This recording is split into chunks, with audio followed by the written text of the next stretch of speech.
नमस्कार बच्चों, मैं बीएल चौधरी पुनः आप लोगों का हार्दिक स्वागत करता हूं।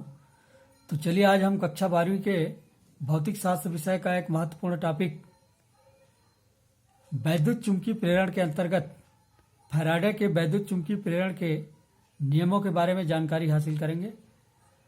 तो फैराडे ने अपने वैद्युत चुंबकीय प्रेरण संबंधी प्रयोगों के आधार पर निम्नलिखित दो नियमों का प्रतिपादन किया, जिसे वैद्युत चुंबकीय प्रेरण का नियम कहते हैं। जिसमें प्रथम नियम यह है कि जब कभी किसी परिपथ से बद्ध चुंबकीय फ्लक्स में परिवर्तन किया जाता है तो उस परिपथ में प्रेरित विद्युत वाहक बल प्रेरित हो जाता है और इसका अस्तित्व उस समय तक रहता है जब तक कि चुंबकीय फ्लक्स में परिवर्तन होता रहता है। दूसरा, प्रेरित विद्युत वाहक बल का मान चुंबकीय फ्लक्स में परिवर्तन के दर के अनुक्रमानुपाती होता है और इसकी गणितीय व्याख्या हम इस प्रकार कर सकते हैं कि माना किसी क्षण किसी परिपथ से बद्ध चुंबकीय फ्लक्स का मान φ1 है और t सेकंड पश्चात उससे बद्ध फ्लक्स का मान φ2 हो जाता है। इसलिए चुंबकीय फ्लक्स में परिवर्तन की दर बराबर φ2 माइनस φ1/t। अतः फैराडे के वैद्युत चुंबकीय प्रेरण के द्वितीय नियम से उत्पन्न प्रेरित विद्युत वाहक बल E is proportional to φ2 minus φ1/t या E बराबर माइनस के φ2 माइनस φ1/t, जहाँ k एक नियतांक है और एसआई पद्धति में इस नियतांक का मान 1 होता है। इसलिए E बराबर माइनस φ2 माइनस φ1/t। यहाँ ऋण चिन्ह इस बात को दर्शाता है कि प्रेरित विद्युत वाहक बल फ्लक्स परिवर्तन का विरोध करता है। यदि डेल टी समय में चुंबकीय फ्लक्स में परिवर्तन डेल फाई हो तो समीकरण 1 को हम इस प्रकार भी लिख सकते हैं, E equal to minus del phi by del t. और यदि समय अंतराल बहुत ही कम है अर्थात डेल टी 0 से थोड़ा ही ज़्यादा हो तो E बराबर limit del t tending to 0 minus del phi by del t is equal to minus d phi by d t. स्मरणीय तथ्य यह है कि परिपथ एक कुंडली है और उसमें कुंडली के तार के फेरों की संख्या n है, तो कुंडली में उत्पन्न प्रेरित विद्युत वाहक बल का मान E बराबर minus n del phi by del t या E बराबर minus n d phi by d t. इसी प्रकार यदि कुंडली का परिपथ बंद हो और उस कुंडली का प्रतिरोध R हो तो कुंडली में प्रेरित विद्युत धारा I बराबर E अपान आर बराबर n upon r into del phi by del t या I बराबर n upon r d phi by d t. अब इसके बाद हम लेंज का नियम और फ्लेमिंग के दाएं हाथ के नियम इनके बारे में अध्ययन करेंगे। ये दोनों ही नियम उत्पन्न प्रेरित धारा की दिशा को ज्ञात करने के लिए प्रयुक्त होते हैं। लेंज के नियम के द्वारा हम किसी भी आकार के चालक में उत्पन्न प्रेरित धारा की दिशा ज्ञात करते हैं और इस नियम के अनुसार किसी परिपथ में प्रेरित धारा की दिशा सदैव इस प्रकार होती है कि वह उस कारण का विरोध करती है जिससे वह स्वयं उत्पन्न हुई हो। और यह नियम पूरी तरह से ऊर्जा संरक्षण के नियम पर आधारित है। देखिए किस प्रकार से। तो यहाँ चित्र में आप देख रहे हैं कि एक चुंबक है और एक कुंडली है।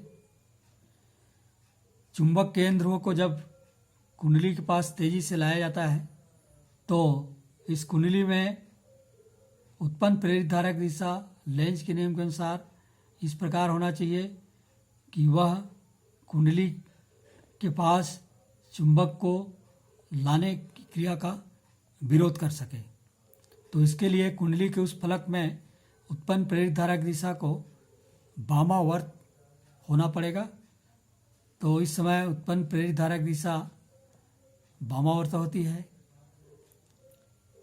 मतलब यहाँ पे यह कुंडली का फलक एन ध्रुव बन जाता है जब n ध्रुव को पास लाते हैं और दोनों के बीच प्रतिकर्षण बल के विरुद्ध कार्य किया जाता है। यही कार्य वैद्युत ऊर्जा के रूप में परिवर्तित हो जाता है। अब दूसरी बार जब हम n ध्रुव को कुंडली से तेजी से दूर हटाएं तो उस समय भी प्रेरित धारा उत्पन्न होती है, और इस समय जो प्रेरित धारा उत्पन्न होती है उसकी दिशा इस प्रकार होनी चाहिए कि वह चुंबक को दूर ले जाने का विरोध कर सके, क्योंकि अब की बार जो धारा प्रेरित धारा उत्पन्न हो रही है वह चुंबक के ध्रुव को दूर ले जाने के कारण उत्पन्न हो रहा है। तो उसका भी विरोध तब होगा जब यह कुंडली का फलक एस ध्रुव की तरह व्यवहार करे, और इसलिए अब की बार जो कुंडली में प्रेरित धारा उत्पन्न होती है वह दक्षिणावर्त होता है। ऊर्जा संरक्षण के नियम पर यह पूरी तरह से आधारित होता है। अभी आपको बताया गया कि चुंबक के ध्रुव को पास लाने का भी विरोध होता है। कुंडली उस समय एन ध्रुव बन जाता है और प्रतिकर्षण बल के विरुद्ध कार्य करना पड़ता है। यही यांत्रिक कार्य वैद्युत ऊर्जा में बदल जाता है, और इस प्रकार यांत्रिक ऊर्जा यहाँ वैद्युत ऊर्जा में बदलता है। दूसरी बार जब एन ध्रुव को दूर ले जाते हैं तो इस क्रिया का भी विरोध होता है। उस समय कुंडली का वह फलक एस ध्रुव बन जाता है और आकर्षण बल लगता है जिसके विरुद्ध हमें कार्य करना पड़ता है, तो यह आंतरिक कार्य वैद्युत ऊर्जा में बदल जाता है। तो इस प्रकार ऊर्जा यहाँ वैद्युत ऊर्जा अपने आप प्राप्त नहीं होती है, बल्कि यांत्रिक ऊर्जा ही वैद्युत ऊर्जा में परिवर्तित होती है, और इस प्रकार एक ऊर्जा का दूसरे ऊर्जा में रूपांतरण होता है, और इस प्रकार यह नियम ऊर्जा संरक्षण के नियम के अनुकूल है। फ्लेमिंग के दाएं हाथ का नियम के द्वारा हम चुंबकीय क्षेत्र में गतिशील किसी सीधे चालक तार पर उत्पन्न प्रेरित धारा की दिशा ज्ञात करते हैं, और इस नियम के अनुसार यदि हम दाएं हाथ की तर्जनी, अंगूठे और मध्यमा को इस प्रकार फैलाएं कि तीनों ही एक दूसरे के लंबवत हों, जैसा कि चित्र में दिखाया गया है। अंगूठे की दिशा कागज के तल के ऊपर की ओर है, तर्जनी की दिशा यहाँ पे आप देख रहे हैं कागज के तल में चुंबकीय क्षेत्र की दिशा को दर्शा रहा है, और अंगूठे की दिशा कागज के तल के ऊपर की ओर है। तो उस चालक में उत्पन्न प्रेरित धारा की दिशा ऊपर से नीचे की ओर होगी, तर्जनी की दिशा में होगी। तो इस प्रकार किसी सीधे चालक तार में उत्पन्न प्रेरित धारा की दिशा ज्ञात करने के लिए फ्लेमिंग के दाएं हाथ के नियम का उपयोग करते हैं। अब हम लेंज के नियम को एक कविता के रूप में समझना चाहेंगे, और यह कविता कुंडली छंद के रूप में है। लीजिए सुनिए। होता जिससे